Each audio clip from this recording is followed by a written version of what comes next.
Maka oleh kamu ulama, kamu pesan dan kamu harap kepada masyarakat kaum muslimin Inam dan Agang, apabila ada pihak-pihak yang hendak memisahkan akan masyarakat kaum muslimin Aceh dengan ulama yang menipu racun bagi rawan.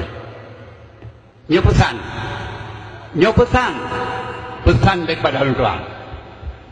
Cobalah perhatikan kepada makna kepada kamu-kamunya. Apakah di kamu hanya berdiri kepada rawan? Sangat kamu berdiri kepada rawan. Tapi benda tiba ada pihak-pihak di Aceh yang ingin untuk memisahkan rawan dengan kamu ulama-ulama. Tapi bila nanya rupanya menipuannya penyakit racun bagi rawan. Apabila cuma masyarakatnya kamu sah dengan ulama, halalah yang poh orang Aceh, yang poh ulama ada orang Aceh sendiri. Hanya Aceh tengok hanya demam. Demikian sebagai pesan.